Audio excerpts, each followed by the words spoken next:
Stephanie, hope you're watching out there. Thank you so much for all you do for us, dear. Again, Learn and Serve, bottom line, is an organization that not only supports people with noisemakers, it supports us when we are out there volunteering.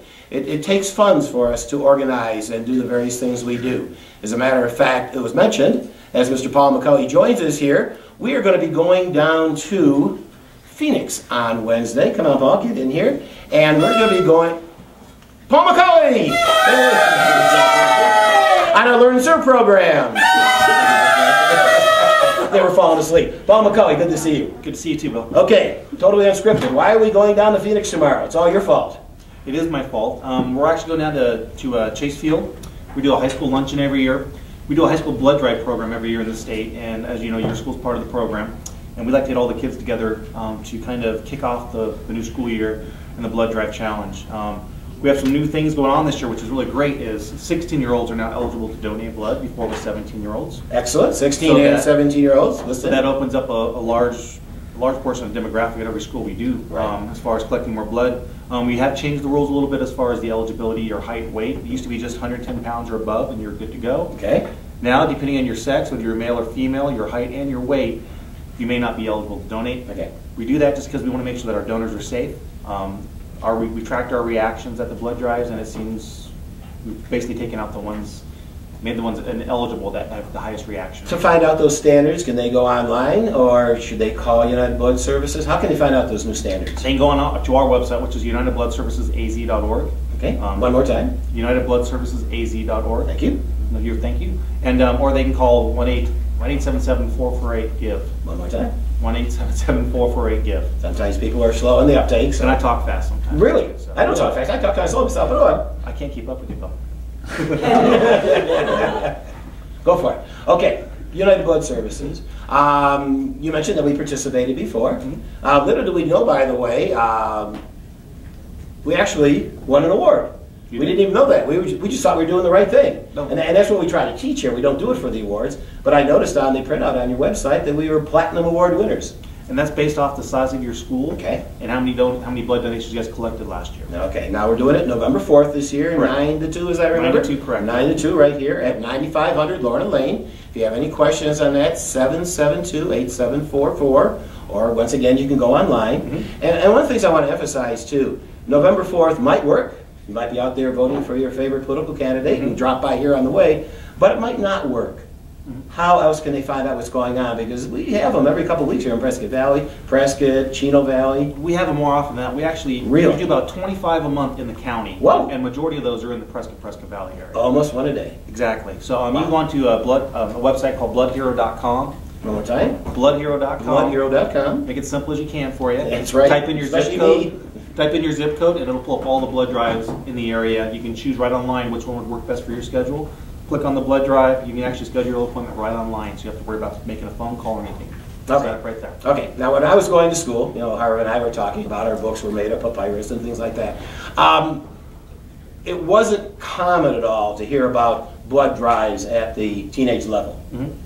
But I do know from the last time we talked that has made a significant difference in the blood being brought out. Can you comment on that a little bit? What difference, not just high schoolers themselves, but the youth groups like the Youth Chamber here on Learn and Serve Celebration Day. I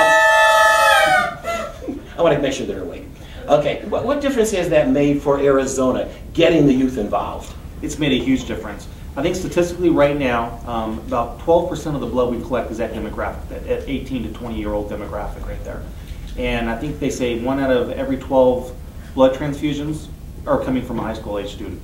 Wow. And that's huge. And we've actually gotten to the point now in Arizona where we can say that we are currently self-sufficient. We're not importing blood from other states.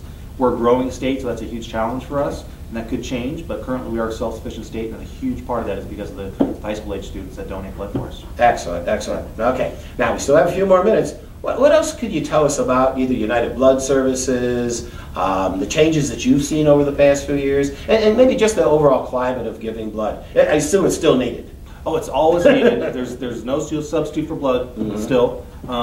And in our community here, I cover the Yavapai County territory. Okay. And the changes I've seen in the last 4 years since I've been on board is We've actually added some teams to service the area. When I say teams, phlebotomists that will come up and set up. And by the way, your phlebotomists are amazing. They're awesome. Because in a way I'm kind of ashamed, but again it kind of goes back to my upbringing. I never gave blood until we started doing the program here. And as Harvey knows, it's so important to be a role model, so I said, okay, Suedmeyer, tough it up. So who was the first one to sign up? It was me. And the phlebotomists were amazing. I'm not a big fan of needles. And it's like, when are you going to do it? It's done. Yeah. So I did it in the fall, I did it in the spring. If you'll notice, 9 o'clock, I'm scheduled again this year. Tell us about these people. Why are they so good? They go through about 3 months of training when we hire them. Okay. And it's more than just, you said, it's more than just the skill of, of poking a needle in someone's arm. It's the ability to, I guess you call it bedside manner. It's the ability to know your donor, see what what their fears may be, and make sure that you comfort them so that it's whether it's you want to look away right now is a great time to do it, or they don't mind watching you do it. Right. And when they're done, making sure that they're safe and they're okay, and they can hang out in the canteen. And they're really personable people, and they want to make sure that the whole experience for you from start to finish was a good experience. The goal being that they'll come back again in 8 weeks and donate again. And that's I've seen an awful lot of repetition. Yeah. So many of the people that call us have already been in the fold, even though they didn't do it with us. They keep coming back and so forth. Okay, great. You mentioned canteen. What's that? The canteen area, after you donate blood, if you're going to have any type of reaction, it's going to probably happen in the 15 minutes after you donated the blood. Yes, I remember we had a reaction here the last time. One of our students tried to move very quickly, and all of a sudden, and that's he just rolled back. And your guys were great. I mean, he goes, "What happened?" He said, "Just relax." And that's why we have you hang out in the canteen. We actually will give you some juice and cookies. We want to make sure you get your blood sugar back. But a great good level. Juice and cookies. I was going to say, who needs that excuse? But yeah, and we have you hang out for about 15 minutes, and then you're usually good to go. Okay, good. Anything else we need to know? Anything else we need to know at this point? Obviously, we're on November 4th. Yep. We are from 9 to 2 here at 9500 Lorna Lane. Correct. You'll be here, phlebotomists will be here and so forth. Anything else we should know about United Blood Services at this point? One thing I'd like to get out, we're not getting calls as far as I know right now from Texas as far as Hurricane Ike and Hannah and so forth. Okay. But we want to put ourselves in a position to make sure that, I know when Katrina hit, we exported a lot of blood to that area. Really? I did not know that. We want to make sure, because what happens in those areas, they have collections like we do here, and they're unable to even collect them. Or one, they don't have the population there. Two, the population that is there is they're not going to be able to, we can't get out to collect the blood. So if you've missed 3-4 weeks of collecting blood in the territory, that's a lot of blood you're missing out on. Right. And then you're not self-sufficient all of a sudden. So we want to be in a position to make sure we can export blood needed to be for the folks in Texas and Louisiana.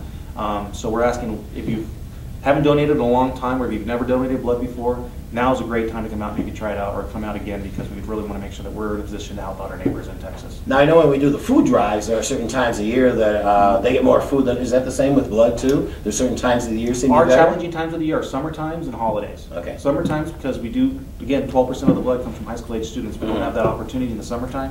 And holidays, people get busy. They're either out of town or they're in town, but they have family in town. And the last thing they're going to do is go out and do a blood, donate blood. Those are the times that we really struggle making sure we have blood on the shelves. Okay. The inventory for the blood for next week is walking around the streets right now. Okay. So it's an ongoing thing. It is. Okay. And one last thing came to mind. I know when I went in there, they asked about different types of donating. Power red, is that a term that you have? Power red or double red cell. Okay, what is this? Just kind of, we've got time. There's two types of blood donations. You can do a whole blood donation where we collect the blood, it's collected right out of your body, put it in a bag, goes to our lab, we break it into its components there, into its red cells, plasma, and platelets. A power red donation is right next to your bed when you're donating. We have a centrifuge. We'll actually spin the blood, keep just your red cells. Okay. Give you back your plasma and platelets. You'll feel better. I was going to say, I heard there's a little quicker recovery time on that. There's a quicker recovery time because you're returning the plasma back to your body, so you're going to be hydrated. Okay. But we collect twice the red cells in that one donation, and the red cells is the most in-demand and used component of the blood. Okay. So we can actually supply the hospitals quicker on the red cell side. Excellent, excellent. That's it? That's it. November 4th, we'll see you. Sounds good. And once again, 772-8744, bloodhero.com. Go on the site. You can already start making your 9 o'clock's already been taken, but you can already start getting in. And thank you so much for getting us involved in this. Obviously, this is something that is great for the kids. It's great for the community, and it's just been a wonderful addition to the things that we do. Thank you.